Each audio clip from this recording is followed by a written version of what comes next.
সংস্কারের নামে টালবাহানা না করে দ্রুত নির্বাচনের দাবি বিএনপির। যশোরে এনসিপির সমাবেশ।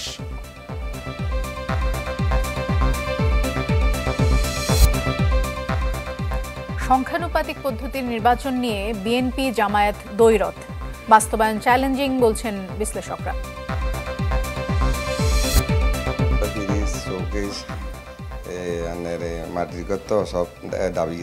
অনেক কষ্ট, মানুষের দুর্ভোগের কোনো শেষ নেই। ফেনীতে চরম দুর্ভোগে বন্যা দুর্গত মানুষ, নতুন করে বৃষ্টি না হওয়ায় স্থিতিশীল পরিস্থিতি। গেল 18 মাসে বাংলাদেশে ঢুকেছে 1.5 লক্ষাধিক রোহিঙ্গা, জানালো ইউএনএইচসিআর, বেশিরভাগই নারী এবং শিশু। যুবদল নেতাকে কুপিয়ে হত্যা এবং নিরাপত্তা ঝুঁকিতে বিমানের ঢাকা কাঠমান্ডু ফ্লাইট সাময়িক স্থগিত, আইন শৃঙ্খলা বাহিনীর তল্লাশি। সংস্কারের নামে দেশের মানুষকে বিভ্রান্ত না করে দ্রুতই নির্বাচনের দাবি জানিয়েছেন বিএনপির সিনিয়র যুগ্ম মহাসচিব রুহুল কবির রিজভী। নয়াপল্টনে এক অনুষ্ঠানে এমন মন্তব্য করেন তিনি। অন্য আরেকটি অনুষ্ঠানে বিএনপির ভাইস চেয়ারম্যান শামসুজ্জামান দুদু বলেন যে নির্বাচনে গেলে যাদের জামানত বাজেয়াপ্ত হবে তারাই সংস্কার বিচার সহ নানা বাহানায় নির্বাচন ঠেকানোর চেষ্টা করছে। জাতীয় প্রেস ক্লাবে 2011 সালের 6 জুলাই সংসদ ভবনের সামনে তৎকালীন বিরোধী দলীয় চিফ হুইপ জয়নুল আবদিন ফারুক সহ বিএনপি নেতাকর্মীদের উপর পুলিশি হামলায় জড়িতদের বিচার দাবিতে এই প্রতিবাদ সভা। সভায় যোগ দিয়ে বিএনপি চেয়ারপারসনের উপদেষ্টা মোয়াজ্জেম হোসেন আলাল দেশ ও গণতন্ত্রের স্বার্থে রাজনৈতিক দলগুলোকে একে অন্যের প্রতি সংযত হওয়ার আহ্বান জানান। আমার সন্তান কিংবা আমার সন্তানের পরবর্তী প্রজন্ম যদি এখনই মুরব্বীদের মতো কথা বলেন, এটা বেমানান। দয়া করে একটু সংযত হন। গণতন্ত্রের স্বার্থে, সর্বদলীয় মতামতকে গ্রাহ্য করার স্বার্থে। অনুষ্ঠানে বিএনপির ভাইস চেয়ারম্যান শামসুজ্জামান দুদু বলেন, আগামীতে কে ক্ষমতায় আসবে তা সবাই বোঝে, তাই ভোট ঠেকানোর চেষ্টা হচ্ছে বিভিন্ন মহলে। কায়দা কৌশল করে সংস্কারের নামে, বিচারের নামে আরো কি সব ফেতনা বিষয় সামনে এনে নির্বাচনটা কিভাবে ঠেকানো যায় সেই বিবেচনায় সামনে এনেছে। আমরা মনে করি আগামী দিনে জয়নাল ফারুক সহ বিএনপির উপরে যে অত্যাচার হয়েছে তার প্রতিশোধ নেব নির্বাচনের মধ্য দিয়ে। এদিকে নয়াপল্টনে দলের কেন্দ্রীয় কার্যালয়ের সামনে এক অনুষ্ঠানে বিএনপির সিনিয়র যুগ্ম মহাসচিব রুহুল কবির রিজভী জানান, বিএনপি সংস্কার বিরোধী নয়, বিএনপি চায় সুষ্ঠু নির্বাচনের মাধ্যমে ক্ষমতার পরিবর্তন ও গণতন্ত্রের পুনঃপ্রতিষ্ঠা।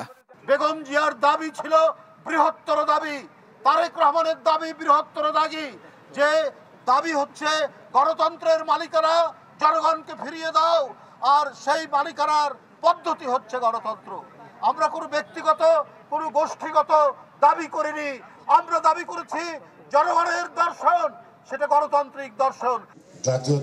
এদিকে জাসাসের সাংস্কৃতিক অনুষ্ঠানে গয়েশ্বর চন্দ্র রায় বলেন, যারা বিএনপির ক্ষমতায় যাওয়া পছন্দ করছে না তাদের 300 আসনে প্রার্থী দিয়ে জামানত থাকে কিনা তা যাচাই করে দেখা উচিত। যারা যারা বিএনপির ক্ষমতায় যাওয়াটাকে পছন্দ করতেছেন না তাদেরকে বলবো, আপনারা একটা উপযোগ করেন করে 300 আসনে 300 প্রার্থী দেন, বিএনপি এখন করে 300 আসনে প্রার্থী দেবে, লড়াইটা হয়ে যাক, ফলাফলের পরে আপনারা করে নিয়েন কয়েক ভোট পাইলেন, জামানতটা রাখতে পারলেন কিনা এখন দেখতে পাবেন। মাহবুবুর রহমান, চ্যানেল 24, ঢাকা। যশোর থেকে খুলনার দিকে রওনা হয়েছে এনসিপির জুলাই পদযাত্রা। এর আগে যশোর শহরের মডেল মসজিদে জুমার নামাজ আদায় শেষে এনসিপির আহ্বায়ক নাহিদ ইসলাম, সদস্য সচিব আক্তার হোসেন সহ কেন্দ্রীয় নেতাদের নেতৃত্বে শুরু হয় পদযাত্রা। এ সময় তারা বলেন, বিচার এবং সংস্কার ছাড়া নির্বাচন মেনে নেওয়া হবে না। 24 জুলাই যশোরে প্রথম কোটা আন্দোলনের কর্মসূচি হয়েছিল 0 পয়েন্ট মোড়ে। এনসিপির পদযাত্রার 11তম দিনে সেখানেই আসেন নেতাকর্মীরা। পথসভায় এনসিপির আহ্বায়ক নাহিদ ইসলাম বলেন, বিচার আর সংস্কার ছাড়া বাংলার জনগণ নির্বাচন মেনে নেবে না। আমরা দলদের একটি রাষ্ট্রনীতি গড়ে তুলতে চাই, যেখানে সমাজের সকল ধরনের মানুষ, নারী পুরুষ, ধর্ম বর্ণ নির্বিশেষে সকলের অধিকার, সকলের হক নিশ্চিত করা সম্ভব হবে। সংস্কার ও নির্বাচন ইস্যুতে একই সুরে কথা বলেন দলের অন্য নেতারা। বলেন, গণ অভ্যুত্থানে যেমন রাজপথে নেমেছিল মানুষ, সংস্কারের দাবিতে তার চেয়েও বহুগুণে নেমে আসবে। বাংলাদেশের মানুষের উপরে সরাসরি গণহত্যা চালিয়ে শেখ হাসিনা ভারতে আশ্রয় দিয়েছে। আমরা ভারত সরকারের কাছে বিনীতভাবে আহ্বান জানাবো, বাংলাদেশের গণহত্যাকারী, মানবতা বিরোধী অপরাধী, হাজারো খুনের খুনি শেখ হাসিনাকে বাংলাদেশের বিচার বিভাগের কাছে সোপর্দ করতে হবে। অত্যন্ত সুপরিকল্পিতভাবে এনসিপিকে নির্বাচন বিরোধী বানিয়ে দেওয়া হচ্ছে।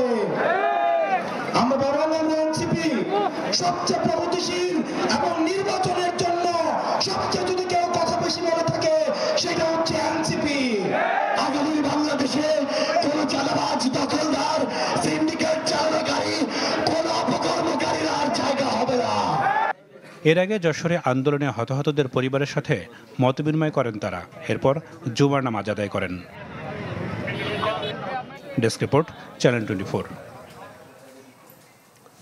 জনমতের প্রতিফলন আর কালো টাকার দৌরাত্ম্য রোধে সংখ্যানুপাতিক পদ্ধতিতে সংসদ নির্বাচন চায় জামায়াতে ইসলামী, যদিও এর বিরোধিতা কিন্তু বিএনপি করছে। এবং দলটি যেটি বলেছে সেটি হচ্ছে যে একটি দলকে সুবিধা দেওয়ার জন্য এই পদ্ধতি হতে পারে না। আর বিশেষজ্ঞরা বলছেন যে এর সুবিধা যেমন আছে তেমনি আছে কিছু চ্যালেঞ্জও। একজন ব্যক্তিকে ভোট দেয় না, দলকে ভোট দেয়। দল যে পরিমাণ পার্সেন্টেজ ভোট পাবে সেই পার্সেন্টেজ অনুযায়ী সে 300 সিট মধ্য থেকে দল যদি 25% ভোট পায় তাহলে 25টা সিট পাবে। হ্যাঁ, যদি 50% ভোট পায় তাহলে 150টা সিট পাবে। এই রাষ্ট্রবিজ্ঞানী বলছিলেন, প্রপোর্শনেট রিপ্রেজেন্টেশন পিআর বা সংখ্যানুপাতিক প্রতিনিধিত্ব আসলে কি। এটার জন্য একটা প্রস্তুতি লাগবে, মানে দলেরও একটা মেন্টাল প্রিপারেশন লাগবে।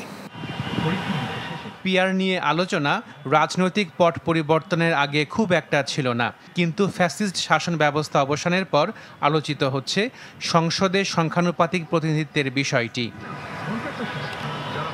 জামায়াত ইসলামী এবং জাতীয় নাগরিক পার্টি এই পদ্ধতিতে নির্বাচন চায়। জামায়াতের যুক্তি, পিআর পদ্ধতিতে জনমতের প্রতিফলন হয়, দৌরাত্ম্য কমে কালো টাকার। বেশিরভাগ জনগণ যাকে সরকার গঠনের দায়িত্ব দিল, সমর্থন দিল, তারা কিন্তু আসন কমে যাওয়ার কারণে সরকার গঠন করতে পারল। তাহলে স্থানীয়ভাবে যদি আসন ভিত্তিক প্রার্থী হয়, তারা জিতার জন্য মাসলম্যান ব্যবহার করে, মানি অ্যান্ড মাসল হয়ে যায় তার মেইন টোলস ইলেকশনে জিতার জন্য, সেই কাজটা রোধ হবে। তবে এই পদ্ধতির বিপক্ষে অবস্থান বিএনপির। যে যারা ভোট দিবে তারা কেউ জানবে না যে তার প্রতিনিধি কে হবে, বিশেষ কোনো দলের সুবিধা হবে এরকম সিস্টেমে, সে কারণে করতে হবে। এটা কোনো এটা হয় না। পিআর পদ্ধতি নিয়ে অন্যান্য রাজনৈতিক দলগুলোরও আছে নিজস্ব অবস্থান। নিম্নকক্ষ এবং উচ্চকক্ষের মধ্যে একটা সাংঘর্ষিক অবস্থা সৃষ্টি হতে পারে। আমাদের এখানে এখনো পর্যন্ত দলের ম্যানিফেস্টো দেখে ভোট দেন এরকম ভোটারের সংখ্যা আসলে খুব কম। আঞ্চলিক দলগুলোর এক্ষেত্রে আসলে বড় ধরনের একটা অসুবিধার সৃষ্টি হতে পারে। রাষ্ট্রবিজ্ঞানের শিক্ষক সাব্বির আহমেদ বলছেন, সংখ্যানুপাতিক পদ্ধতি চালু হলে বড় দলগুলোতে অস্বস্তি তৈরি হতে পারে, কমে যাবে সংখ্যাগরিষ্ঠতা পাবার সম্ভাবনা, সরকার গঠনে জোট হয়ে উঠবে গুরুত্বপূর্ণ। ভোট কখনো নষ্ট হয় না, রিলিজিয়াস ডাইভার্সিটি থাকে, জেন্ডার, নারী প্রতিনিধিত্বের একটা বিষয় থাকে, আবার এথনিক গ্রুপ থাকে, এদের প্রতিনিধিত্বটা বাড়ে। পিআরের সবচেয়ে বড় চ্যালেঞ্জ হলো যে মানে 2/3 মেজরিটি কেউ পায় না, বা সিম্পল মেজরিটিও পাওয়ার সম্ভাবনা কমে যায়। বর্তমানে বিশ্বের প্রায় 90টি দেশে এই পদ্ধতিতে নির্বাচন হয়ে থাকে। আশেকেন প্রিন্স, চ্যানেল 24, ঢাকা। এদিকে খুলনার দৌলতপুর থানা যুবদলের সাবেক নেতা মোল্লা মাহবুবুর রহমানকে গুলি করে হত্যা করেছে দুর্বৃত্তরা। দুপুরে নগরীর দৌলতপুর থানার মহেশ্বর পাশা পশ্চিম পাড়ায় নিজ বাড়ির সামনে তাকে হত্যা করা হয়। পুলিশ জানায় যে বাড়ির সামনে নিজের প্রাইভেট কার পরিষ্কার করছিলেন মোল্লা মাহবুব। এ সময় মোটর সাইকেলে করে কয়েকজন দুর্বৃত্ত তাকে লক্ষ্য করে গুলি ছোড়ে। শুধু তাই নয়, মৃত্যু নিশ্চিত করতে ধারালো অস্ত্র দিয়ে কুপিয়ে পায়ের রগও কেটে দেয়। স্থানীয়দের অভিযোগ, যে 5 আগস্টের পর এলাকায় বেপরোয়া হয়ে ওঠেন মাহবুব। এই ঘটনার সাথে জড়িতদের ধরতে অভিযান চলছে বলে জানায় পুলিশ।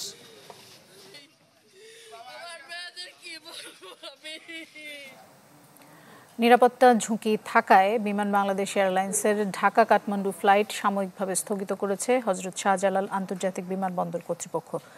আজ বিকেল 4:45 দিকে বিজি 373 ফ্লাইটটি ঢাকা থেকে ছেড়ে যাওয়ার কথা ছিল, তবে ফ্লাইটটি ছাড়ার আগে অজ্ঞাত একটি সূত্র থেকে বোমা থাকার হুমকি আসে।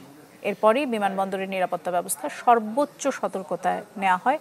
বিমান বাংলাদেশ এয়ারলাইন্সের জনসংযোগ বিভাগের মহাব্যবস্থাপক ABM রওশন কবির জানিয়েছেন যে একটি অজ্ঞাত নাম্বার থেকে ফোন কলের মাধ্যমে জানানো হয় যে বিমানের ফ্লাইটে বোমা রয়েছে। সে সময় ফ্লাইটটি উড্ডয়নের প্রস্তুতি নিচ্ছিল। যাত্রীদের নিরাপত্তাকে সর্বোচ্চ অগ্রাধিকার দিয়ে তাৎক্ষণিকভাবে সবাইকে উড়োজাহাজ থেকে নামিয়ে আনা হয়েছে। ক্রাইসিস রেসপন্স টিম এবং সংশ্লিষ্ট বাহিনী বিমানে তল্লাশি চালাচ্ছে। ফেনীতে চরম দুর্ভোগে বন্যা দুর্গত মানুষ, কোথাও ত্রাণের অভাব তো কোথাও আশ্রয়ের সংকট। তবে নতুন করে বৃষ্টি না হয় পরিস্থিতি কিছুটা স্থিতিশীল রয়েছে। ফেনী থেকে আরো জানাচ্ছেন আশরাফুল আলম আকাশ, আর ছবি তুলেছেন স্বাধীন ইসলাম। অথই পানিতে ভাসছে চারপাশের ফসলি জমি, মাঝখানে ছোট্ট এক গ্রাম ফেনীর দক্ষিণ অনন্তপুর। স্থানগুলোতে যাচ্ছে দেখার জন্য প্রায় 2 ঘন্টা নৌকা চেপে আসতে হলো দুর্গম এই এলাকায়। গ্রামের 50টি পরিবার 7 দিন আগেই বন্যার পানি থেকে জীবন বাঁচাতে ছুটেছিলেন আশ্রয়ন কেন্দ্রে। কিছুটা পানি কমাতে শুক্রবার সকালে কয়েক ঘরের মানুষ ফিরলেও ফিরতে পারেনি আবুল কালামের পরিবার। তাদের দুর্দশার কথাই জানাচ্ছিলেন পাশের বাড়ির শাহাদাত। গত 7 দিন আগে আমাদের এদিকে অনেক বন্যার পানি এসেছিল, আসার কারণে আমরা সবাই আশ্রয় কেন্দ্রে চলে গেছি। আমাদের ঘর পাশেই, আমাদের ঘর থেকে পানি নেমে গেছে, কিন্তু ওনাদের ঘর থেকে নামলেও উঠানে পানি আছে এখনো, চলাফেরার করার মতো কোনো ওয়ে নাই। তারপর হচ্ছে গিয়ে ওনারা এখন আশ্রয় কেন্দ্র আছে, এখনো আসতে পারে নাই। ফিরে আসা এই বানভাসীদের মাঝে জেঁকে বসেছে ভয়, হতাশা আর দুশ্চিন্তার কালো মেঘ। কবে ফিরবে স্বাভাবিক জীবন জানা নেই কারোই। এই বয়সে বহুত কষ্ট পাইতেছি, খানা দানায় আপনি চলাফিরে ঘর দরজায় খুব কষ্ট পাইতেছি। কিতা পাউরুটি খাই আমরা বেঁচে আছি, তখন এক সপ্তাহ আমরা বাড়িতে আইছি। বাড়িতে আই এখন সব কিছু গুছানি হয় না, চুলে নাই, রান্না নাই, কিচ্ছু নেই, আমরা নখানা পরে রয়েছি। ফেনীর বন্যা কবলিত 5টি উপজেলার শতাধিক গ্রামের দুর্ভোগের চিত্রটাও অভিন্ন। তবে রাত থেকে বৃষ্টি না হওয়ায় কিছুটা স্বস্তিতে স্থানীয়রা। আইন শৃঙ্খলা বাহিনী ও রেড ক্রিসেন্ট সোসাইটি সহ বিভিন্ন স্বেচ্ছাসেবী সংগঠনের উদ্যোগে অব্যাহত রয়েছে উদ্ধার কার্যক্রম। সাধ্যমতো পৌঁছে দিচ্ছেন ত্রাণও। তবে যোগাযোগ ব্যবস্থা ভেঙে পড়ায় সেখানেও বিপত্তি। এই এলাকার মানুষের ত্রাণটা আসলে এটার যা থাকে সৌজন্যতা, ত্রাণের চেয়ে এই এলাকার মানুষের প্রয়োজন বেড়িবাঁধটা নির্মাণ করা এবং টেকসই একটা বন্যা নিরোধক একটা বেড়িবাঁধ তৈরি করা, যাতে করে এই তিন উপজেলার মানুষ যাতে উপকৃত হয়। গাড়ি নিয়ে যাওয়ার মতো এরকম ব্যবস্থা নাই, আবার নৌকা নিয়েও যাওয়ার মতো ব্যবস্থা নাই। কিছু জায়গা আমার উঁচা, কিছু জায়গা আবার নিচা, সে কারণে দুর্গম যে এরিয়াগুলো সেই এরিয়াগুলোতে যাওয়া খুব কষ্টসাধ্য হয়ে যাচ্ছে। প্রকৃতির এই নির্মম রুদ্র রূপে এখনও দিশেহারা ফেনীর লাখো মানুষ। বন্যার উত্তাল স্রোতে যখন ভেসে যাচ্ছে ঘরবাড়ি, স্বপ্ন আর স্বস্তি, তখন ফেনীবাসীর একটি দাবি, টেকসই বেড়িবাঁধ। যে বেড়িবাঁধ শুধু পানি ঠেকাবে না, রক্ষা করবে জীবনের নিরাপত্তা, ভবিষ্যতের নিশ্চয়তা। Ashraful Alam Akash, channel 24, Feni. World class innovation নিয়ে ওয়ালটন এখন দেশের সীমানা পেরিয়ে পৌঁছে গিয়েছে 50টিরও বেশি দেশে। গেল 18 মাসে বাংলাদেশের নতুন করে 1.5 লাখেরও বেশি রোহিঙ্গা আশ্রয় নিয়েছে। জাতিসংঘের শরণার্থী বিষয়ক সংস্থা UNHCR এই তথ্যটি জানিয়েছে, এবং 2017 সালের পর একসাথে এত রোহিঙ্গার কখনোই কিন্তু বাংলাদেশে প্রবেশ করেনি। জাতিসংঘ যেটি বলছে সেটি হচ্ছে যে যারা প্রবেশ করেছেন তারা মূলত সহিংসতা এবং নির্যাতনের শিকার হয়ে আশ্রয় নিয়েছেন। আর নতুন করে আসা 1,20,000 জন রোহিঙ্গার এরই মধ্যে বায়োমেট্রিক নিবন্ধনও হয়ে গেছে। মিয়ানমারের রাখাইন রাজ্যের অন্তত 90% এখন বিচ্ছিন্নতাবাদী আরাকান আর্মির দখলে। কিছুদিন পরপরই জান্তা বাহিনীর সাথে সংঘর্ষ হয় আরাকান আর্মির। এতে রাখাইনবাসী, যাদের অধিকাংশই রোহিঙ্গা, তারা আছেন চরম ভয় আর আতঙ্কে, আশ্রয় খুঁজছেন বাংলাদেশে। শুক্রবার একটি প্রতিবেদন প্রকাশ করেছে জাতিসংঘের শরণার্থী বিষয়ক সংস্থা UNHCR, যাতে বলা হয়েছে রাখাইনে চলমান সহিংসতা ও মানবাধিকার লঙ্ঘনের ফলে গেল ১.৫ বছরে আরও ১.৫ লাখ রোহিঙ্গা বাধ্য হয়েছেন বাংলাদেশে আশ্রয় নিতে। সংস্থাটির তথ্য মতে নতুন করে বাংলাদেশে আসা রোহিঙ্গাদের প্রায় ১,২১,০০০ জনের বায়োমেট্রিক নিবন্ধন করা আছে। এদের বেশিরভাগই নারী ও শিশু।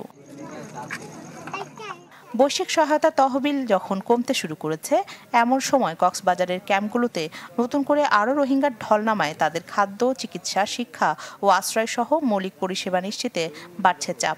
UNHCR বলছে, দ্রুত তহবিল না বাড়ানো গেলে সেপ্টেম্বরের মধ্যে স্বাস্থ্যসেবা মারাত্মকভাবে ব্যাহত হবে, ফুরিয়ে যাবে প্রয়োজনীয় রান্নার জ্বালানি। ডিসেম্বরের মধ্যে বন্ধ হতে পারে খাদ্য সহায়তা। এছাড়া প্রায় 2,30,000 শিশু রয়েছে শিক্ষা সুবিধা বন্ধের ঝুঁকিতে। এমন পরিস্থিতিতে আন্তর্জাতিক সম্প্রদায়ের প্রতি বাংলাদেশ সহ রোহিঙ্গাদের আশ্রয়দাতা অন্য দেশগুলোকে মানবিক সহায়তায় এগিয়ে আসতে আহ্বান জানিয়েছে UNHCR ও অন্যান্য মানবিক সংস্থা। রাখি জেসমিন, চ্যানেল 24। দর্শক, আবার জুলাই অভ্যুত্থান নিয়ে আমাদের মাসব্যাপী বিশেষ আয়োজন রক্তে ভেজা জুলাই।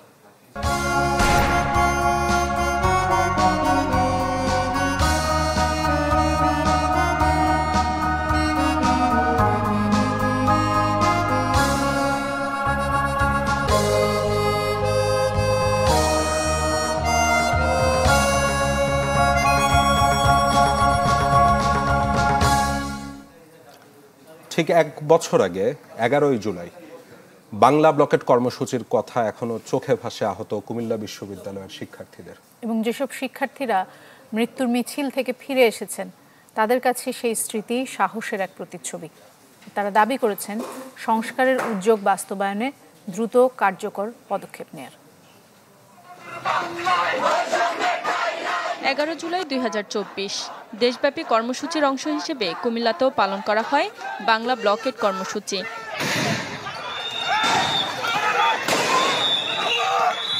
সেদিন কুমিল্লা বিশ্ববিদ্যালয়ের শিক্ষার্থীদের আন্দোলন দমাতে বেপরোয়া হয়ে ওঠে পুলিশ। লাঠিচার্জ আর টিয়ারশেল ছুড়ে ছত্রভঙ্গ করে শিক্ষার্থীদের, আহত হয় অনেকে। যাতে অর্থনীতি বিভাগের শিক্ষার্থী রায়হানের চোখে লাগে rubber bullet. Comilla medical college হাসপাতালের ছাড়পত্রে আঘাতের ধরন হিসেবে বাদ দেওয়া হয় ডিউ টু রাবার বুলেট। আবার পুলিশের বেধড়ক পিটুনিতে হাত ভাঙলেও ইমরানের নাম ওঠেনি জুলাই যোদ্ধা আহতদের তালিকায়। ডাক্তার প্রথমে রিজনটা লিখেছিল যে পুলিশের হামলার পরে রিজনটা ছিল রাবার বুলেট। তার কিছুক্ষণ পরে doctor rubber bullet, due to rubber bullet শব্দটা কেটে যায়। কেটে দিয়ে দেওয়ার জন্য ডাক্তার নিজেই ছিল আতঙ্কগ্রস্ত। আমরা যুদ্ধ করেছি, দেশ থেকে ফ্যাসিস্ট বিতাড়িত করেছি, আমরা যুদ্ধে জয়লাভ করেছি, এটাই আমাদের বড় পাওয়া। স্বৈরাচার ফ্যাসিস্টের পতনের 1 বছর হতে চলল। ক্যাম্পাসের দেয়ালে লেখা রয়েছে সেদিনের স্লোগান, কিন্তু নতুন বাংলাদেশ বন্দোবস্তে এখনও অধরা 24-এর আকাঙ্ক্ষা। যাদের ইন্ধনে ছাত্রদের উপরে গুলি ছোড়া হয়েছিল তাদের কিন্তু এখনো বিচার হয়নি, এবং দেশের রাষ্ট্রীয় যে প্রয়োজনীয় যে পরিবর্তনগুলো দরকার ছিল এই পরিবর্তনগুলোও হয়নি। আমার বিশ্বাস 1 বছর হয়ে গেছে, প্রশাসন সংস্কার এবং বিচারের জন্য দ্রুত প্রয়োজনীয় পদক্ষেপ গ্রহণ করবে। আমরা ভবিষ্যতে শিক্ষার্থী বান্ধব বিশ্ববিদ্যালয় দেখতে চাই, রাজপথ দেখতে চাই, বাংলাদেশ দেখতে চাই। আমরা আর কোনো শিক্ষার্থীর গায়ে একটা ফুলের আঁচড়ও পড়তে দেখতে চাই না। শিক্ষার্থীদের চোখে সেই জুলাই অভ্যুত্থান এখনও জীবন্ত, কিন্তু হয়নি প্রয়োজনীয় পরিবর্তন। নতুন বাংলাদেশ বিনির্মাণে সংস্কার ও স্বৈরাচার আওয়ামী লীগের বিচার দ্রুত চান শিক্ষার্থীরা। Desk report, channel 24। দর্শক, সময় হলো একটা বিরতির। একটু পর সাথে থাকুন। দুদকের মামলায় গ্রেপ্তার জনতা ব্যাংকের সাবেক চেয়ারম্যান এবং অর্থনীতিবিদ আবুল বারকাতকে কারাগারে পাঠিয়েছেন আদালত। তার 3 দিনের রিমান্ড আবেদন বিষয়ে আদালত বলেছেন যে রিমান্ড শুনানি সংশ্লিষ্ট কোর্টে পরে হবে। দেশের আর্থিক খাতে অনিয়মের অন্যতম কালো অধ্যায় অ্যাননটেক্স গ্রুপটির নামে 297 কোটি টাকা আত্মসাতের অভিযোগে গেল 20 ফেব্রুয়ারি আবুল বারাকাত সহ 23 জনের নামে মামলা করে দুদক, যার প্রেক্ষিতে বৃহস্পতিবার রাতে রাজধানীর ধানমন্ডি থেকে আবুল বারাকাতকে গ্রেপ্তার করে ডিবি। শুক্রবার দুপুরে তাকে আদালতে হাজির করা হয়। এ সময় 3 দিনের রিমান্ড আবেদনের শুনানি পরে হবে বলে জানিয়ে তাকে কারাগারে পাঠানোর আদেশ দেওয়া হয়। যাদের মাধ্যমে হাজার হাজার কোটি টাকা বাংলাদেশ থেকে পাচার করা হয়েছে তার অন্যতম একজন সিফাহ সালার ছিলেন সেই আবুল বারাকাত। আপনারা জানেন আবুল বারাকাত সাহেবের কোনো অর্থনৈতিক ব্যাকগ্রাউন্ড নাই, তিনি কোনো ব্যাংকার না। তাকে একটা প্রাইভেট বিশ্ববিদ্যালয় থেকে এনে তাকে ব্যাংকের চেয়ারম্যান পর্ষদে বসানো হয়। বসানোর দায়িত্ব ছিল তিনি অ্যাজ এ ট্রাস্টিজ হিসেবে সেখানে বসে জনগণের জানমাল রক্ষা করবেন, সম্পদ রক্ষা করবেন রাষ্ট্রের। সেটা তিনি না করে তিনি যেটা করেছেন সেই ব্যাংককে তিনি ডুবিয়েছেন। আসামি পক্ষের আইনজীবীর দাবি, হয়রানি করতেই গ্রেপ্তার করা হয়েছে আবুল বারাকাতকে। এটা কিন্তু একটা সেটেলড ইস্যু। 2022 সালে ইতিমধ্যে উনি দুদক থেকে তদন্ত করে ওনাকে অব্যাহতি দেওয়া হয়েছে সেম ইস্যুতে, এবং এই সব কিছু সেম। আপনি তো নতুন করে কোনো মামলা যদি আমার এই ইস্যুতে আনতে চান তাহলে আপনাকে কোনো একটা ডিফারেন্সিয়েট দেখাতে হবে। দুদকের অভিযোগ, বাংলাদেশ ব্যাংকের সাবেক গভর্নর আতিউর রহমান ও অর্থনীতিবিদ আবুল বারাকাত পরস্পর যোগসাজশে অ্যাননটেক্স গ্রুপের 22টি প্রতিষ্ঠানকে জনতা ব্যাংক থেকে 297 কোটি টাকা ঋণ দিয়েছিলেন। আওয়ামী লীগ সরকারের আমলে জনতা ব্যাংকের চেয়ারম্যানের দায়িত্ব পালন করেন তিনি। কাজী ফয়সাল, চ্যানেল 24, ঢাকা। প্রায় 2 বছর ধরে দেশে তীব্র সংকট চলছে গর্ভনিরোধ বা জন্ম নিয়ন্ত্রণ সামগ্রীর। বিভিন্ন স্বাস্থ্যকেন্দ্র থেকে ফিরে যাচ্ছেন সেবা প্রত্যাশীরা। বিষয়টি স্বীকার করে পরিবার পরিকল্পনা অধিদপ্তরের মহাপরিচালক বলছেন যে সংকট থেকে উত্তরণে নানা পদক্ষেপ নিচ্ছেন তারা। ফরিদপুর প্রতিনিধি হাসানুজ্জামানকে সাথে নিয়ে আরও জানাচ্ছেন জিনিয়া কবির সূচনা। ছবি তুলেছেন মোহাম্মদ রুবেল ও সুকান্ত সরকার। ঢাকার খুব কাছের জেলা ফরিদপুর। এখানকার সদর উপজেলার গেরদা ইউনিয়নের স্বাস্থ্য ও পরিবার কল্যাণ কেন্দ্রে রয়েছে জন্ম নিয়ন্ত্রণ সামগ্রীর তীব্র সংকট। শুধু তাই নয়, একটি সিরিঞ্জ পেতেও বেগ পেতে হয় স্বাস্থ্যকর্মীদের। রয়েছে প্রয়োজনীয় ওষুধেরও তীব্র অভাব। আমি এখন বর্তমানে ওষুধ নাই, আমরা অনেক দূর থেকে আসি, এসে ফিরে যেতে হয়। না আমাগো যদি আবার ফিরে আসে তাহলে আবার খাবো। জানুয়ারি থেকে আমাদের পদ্ধতি এবং আমরা যে ওষুধপত্রগুলো পাই ইমার্জেন্সি সেবার জন্য, যে ওষুধগুলো দেওয়া হয় রোগীদের, সাধারণ রোগীদের জন্য, গর্ভবতীদের জন্য, শিশুদের জন্য যে ওষুধগুলো আসে সেগুলো আপাতত আমাদের সাপ্লাই বন্ধ। লজিস্টিক্সের সাপোর্টটা সেই সাপোর্টটা ঘাটতি দেখা দিচ্ছে, যার কারণে আমরা মাঠ পর্যায়ে কাজ করতে আমাদের মোটামুটি একটা বেগ পেতে হচ্ছে। ফরিদপুরের মতোই একই অবস্থা সারা দেশের বিভিন্ন স্বাস্থ্যকেন্দ্রের। বাংলাদেশ পরিসংখ্যান ব্যুরোর হিসেব বলছে দেশে জন্ম নিয়ন্ত্রণ উপকরণের 37% যোগান দেয় সরকার, বেসরকারি থেকে আসে 57%, আর বাকিটা অন্যান্য উৎস। পরিবার পরিকল্পনা অধিদপ্তরের তথ্য বলছে সরকারিভাবে প্রতি মাসে খাওয়ার বড়ি, ইনজেকশন, কন্ডোম ও অন্যান্য সামগ্রীর যেটুকু সরবরাহ করা হতো 2 বছরে তা আশঙ্কাজনক হারে কমে নেমে এসেছে 1/4, যার ফলে বাড়ছে অপ্রত্যাশিত গর্ভধারণ ও মাতৃমৃত্যুর আশঙ্কা। প্রায় 1.5 বছরের কাছাকাছি আমাদের সার্ভিস সেবাদানকারীরা দিতে পারছে না। আসলে পরিবার পরিকল্পনার সেবাকে আমরা এসেনশিয়াল সেবা হিসাবে দেখি না। এই মানসিকতাও কিন্তু এই যে আমরা আজকে নেই এর মধ্যে পড়েছি, এটাও একটা কারণ। ইমিডিয়েটলি আমি বলবো যে কন্ট্রাসেপশন এবং যা লজিস্টিক লাগে আমাদের সরকারি সেবা প্রদানকারীর যে সেন্টারগুলো আছে এটা পৌঁছে যেতে হবে। পরিবার পরিকল্পনা অধিদপ্তরের মহাপরিচালকের দাবি, সরবরাহ স্বাভাবিক করতে নেওয়া হচ্ছে প্রয়োজনীয় পদক্ষেপ। জুলাই আন্দোলনের পরে একটু স্থিতিশীল অবস্থা আসতে যে একটু ল্যাপস হয়ে গেছে। তারপরে আমাদের মহাপরিচালকও ছিলেন না, প্রায় 1.5 মাস এখানে কোনো মহাপরিচালক ছিলেন না।